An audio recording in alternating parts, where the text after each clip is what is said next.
YouTube. This is Vargas recording live from the Vargas Vault with a video response to a video response.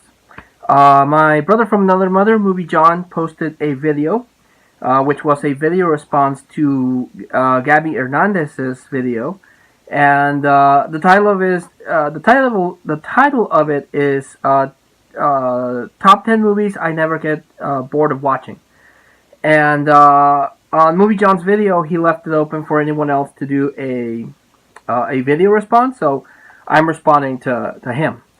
And basically, the deal about the video is that you have to talk about 10 movies that you can watch over and over and over and never get tired of it. Now, I actually had to write them down because my memory is not as good as it used to be. So these are my top 10 movies that I can watch over and over and over again and never get tired. And some of them might interlap with my favorite movies of all time, because if you have a favorite movie, it's a movie that you can watch without ever being bored by it. So yeah, but not all of the ones on the list are on the same as my top 10 favorite movies. So first movie that I can rewatch over and over again, never get tired of, is Jumanji. It's the Robin Williams movie about the magical board game that brings stuff from the jungle into this little village. This little town. It's not a village. It's a little town. Robin Williams plays this kid that played the game and then gets sucked into it. And then these two other kids play the game and they let him out. And I really like the movie because even though the CGI doesn't hold up, the computer generated graphics look kind of fussy. They look fake. They do have some practical effects which I think are really cool, like the lion and the alligator and the plants and everything like that. I just think it's a really fun movie. No matter if they pass it on TV, it doesn't matter if I caught it already started or if I started from the beginning. I will sit down and watch that movie from beginning to end, or I'll pop it on the DVD from time to time and I'm watching, and I never get bored by it.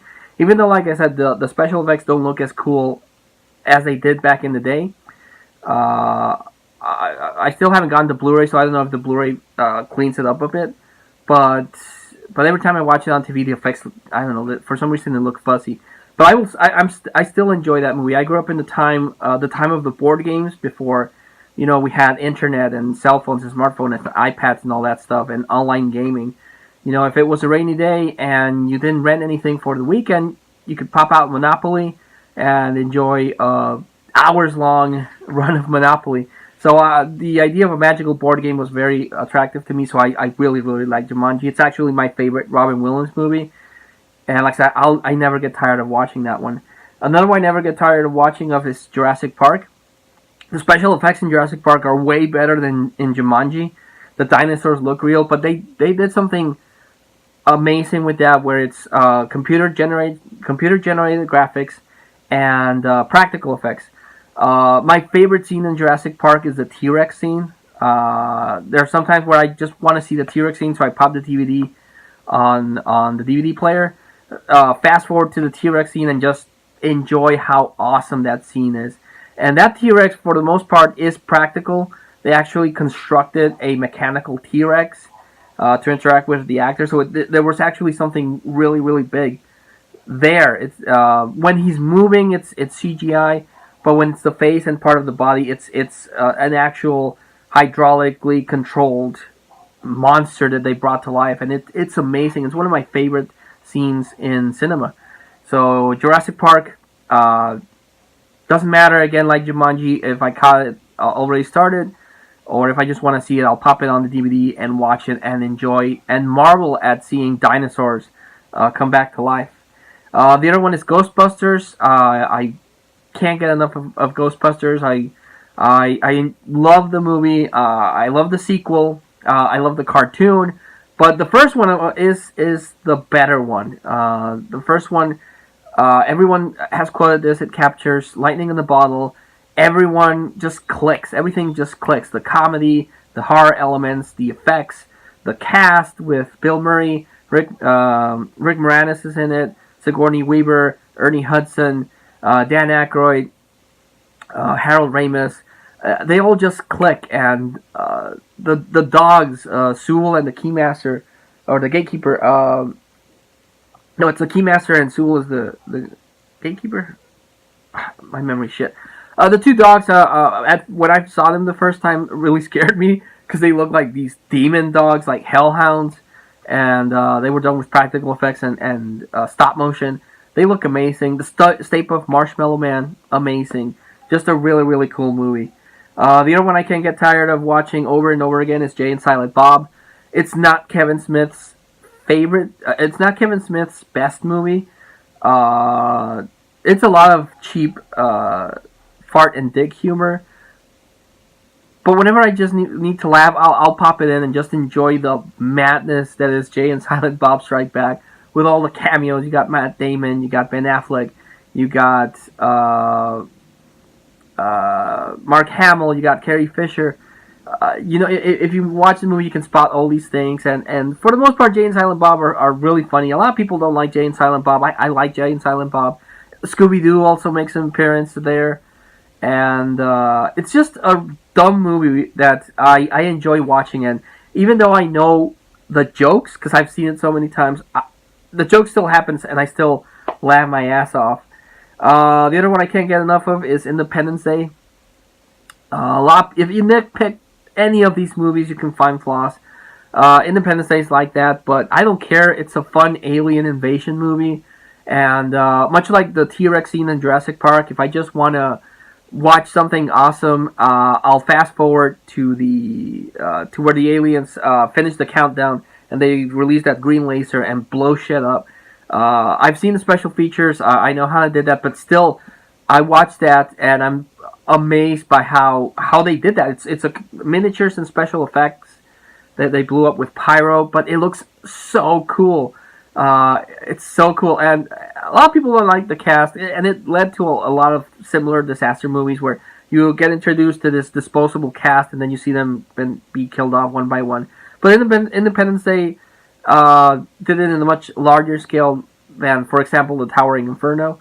And Will Smith really adds a lot to the movie. He's great in the movie. Jeff Goldblum, who was also in Jurassic Park, is great in it. So Independence Day is just a fun sci-fi alien invasion movie. The other one I can never get tired of watching is Die Hard. And if you see me looking nuts, because I made a little list. My memory is not good, so I made a little list of the movies. So Die Hard, one of my favorite action movies of all time. Because before John McClane, you had your superhero action stars, like these guys that everyone would fire at them and they would never get shot, never get hurt, never get cut. They would just plow through all their enemies, like Schwarzenegger in Commando. He doesn't get beat up, but John McClane, he's not like Steven Seagal. He's not a covert Navy SEALs trained assassin. He's not a tank like Schwarzenegger. He's just average, run-of-the-mill cop that goes to visit his estranged wife for a Christmas party because he wants to fix his marriage. And then Hans and his crew gets to the Nakatomi Plaza and he has to survive. He has to use his wits. And he gets messed up. His feet get cut because he steps on glass. He gets shot. He gets really beat up. His shirt it's a white shirt. By the end, it's all filled with shuts and blood. And when he was in the ventilators, my favorite scene. This movie has a lot of awesome scenes, but the most iconic scene is when he's on the roof and then the helicopter crashes and he ties himself up with a fire hose and then he jumps and everything explodes. They even reference it in The Simpsons, like, this is when Die Hard jumps out of the building. And Die Hard has produced all these clones, like Speed's Die Hard on a bus, and London's Fallen is Die Hard on the White House, and Under Siege is Die Hard in a warship. So it has created this genre of the one man against impossible odds. But Die Hard is the best in my opinion. I just freaking love Die Hard. The other one is the tie between Back to the Future 1 and 2. I love time travel stories. I love what-if stories. And Back to the Future is one of the perfect examples of time travel done right. It has a lot of foreshadowing. Everyone says a phrase or something that affects the story.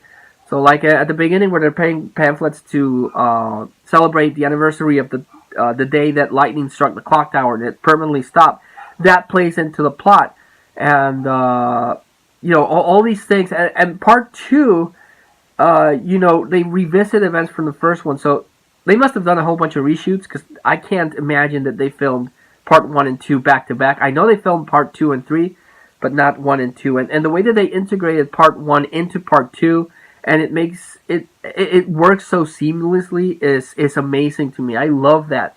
I love the future that Back to the Future 2 provided. I'm still waiting for my freaking hoverboards. Back to the Future 2, they went to 2015, and we don't have flying cars. We don't have hoverboards. We don't have the self-lacing shoes.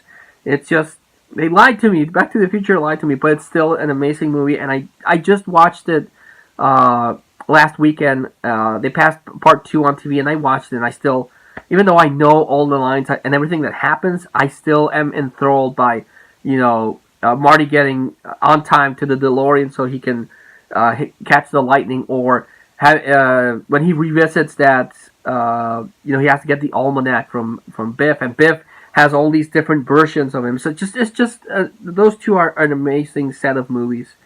The other one I'm going to add a horror movie because I really, really like this. My favorite horror movie is Halloween, but my favorite series is Friday the 13th. And of Friday the 13th, my favorite movie to watch over and over again is Friday the 13th Part 4, the final chapter. Everyone loves, a lot of people like Part 3, and it's a good series, but I tend to like the characters in Part 4 a little bit more, especially Kristen Glover, who was also in Back to the Future, and he's just, a kind of a loser guy that just wants to, that get picked on, and he just wants to meet a girl and, get it on, and he does, and you kind of root for him, which makes his death at the hands of Jason kind of like, oh, that's a bummer. Even more than Shelley, because Shelley, got into people's nerves because he was a prankster, even though they do explain why he did it, but Crispin Glover's character and his freaky dance was just cool, and Corey Feldman was really cool as this awkward kid that loved horror movies and did special effects. So out of all the Friday the 10th, 11, 12 Friday the 13th movies, Part 4 is my favorite. The other movies I can't get enough of is the whole original Star Wars trilogy, New Hope, Empire Strikes Back, and Return of the Jedi. Like a lot of people, those movies are forged their lives, their love for sci-fi. In my case, the love for movies. I went to see Return of the Jedi when I was a kid, and I was blown away. Again, my memory's not so good, so I don't remember clearly if I saw E.T. first in theaters or Star Wars, but I know Star Wars is the one that had the biggest impact on me. When I saw Star Wars, I knew that I loved movies. It's just that impactful Return of the Jedi, and I can watch Star Wars, the original Star Wars, New Hope, Empire Strikes Back, Return of the Jedi, and I never get bored of them. Never, never, never. It never feels tedious, even though again you know what's going to happen in the movie. Everything's so fun, and the characters are so awesome. Like Luke Skywalker, Princess Leia Organa, Darth Vader, Han Solo, Chewbacca, C-3PO, R2-D2, Obi-Wan Kenobi, General Akbar, Lando Calrissian, Boba Fett, just all these characters that are part of the movie, and it's just epic, I will never get tired of watching Star Wars. And the last movie, number 10 on my list, the movie that I have watched by myself probably the most times ever, it's a movie that I have a tradition to watch it on Halloween, on Christmas, and if it's March and they pass it on Disney Channel, I will sit my ass down and watch it, and that's The Nightmare Before Christmas. It's hard for me to explain my love for this movie, because it's based on Halloween, and my birthday is on Halloween, so I feel like that movie, like the first Halloween's, like for me, because it's crazy, I know, but bear with me because it celebrates Halloween, and Halloween is my birthday, so it feels special. But other than that, I love the creepy atmosphere that it creates in Halloween Town. Like everything is distorted like a silent film, like the Cabinet of Dr. Caligari. Everything's like crooked, everything's dark. You have all these weird monsters, but they're not, like they say in the song, they're not mean. This is just town of Halloween. So you got werewolves, and you got vampires, and you got tarmans, and killer clowns, and ghosts, and all this stuff that I love from Halloween and horror movies. So, and the music is amazing. It's one of the best soundtracks for a movie. I still, sometimes get the Halloween song in my head, like, and I play it, I sing it so much. Even my daughter started humming the Halloween song, and This Is Halloween, Kidnap the Santa Claus, Sally's song, the one that he sings in the cemetery, This Is Christmas. Just every song in that movie is amazing. I even bought the CD where Night Before Christmas Revisited, where Korn and Amy Lee and all these people, Marilyn Manson, play the songs in their own way, and even that's amazing. So I freaking love Nightmare Before Christmas. It's the one movie that I can watch. Actually, any one of these movies I can watch back to back and never get bored. Just Nightmare Before Christmas is for me my favorite movie of all time, because I just love the hell out of that movie. So that was my top 10 movies that I never get bored of watching over and over again. Like I said, this is a video response to my brother from another mother, Moviejohn, who originally responded to Gabi Hernandez. So if you come across my channel and this particular video, check out Moviejohn if you haven't already. He's an awesome guy and has been, pumping out videos like consistently. And Gabi Hernandez does a lot of horror, so check them out. But for me, this was Vargas, recording in the Vargas Vault. losing my voice here. Thanking you all and signing out.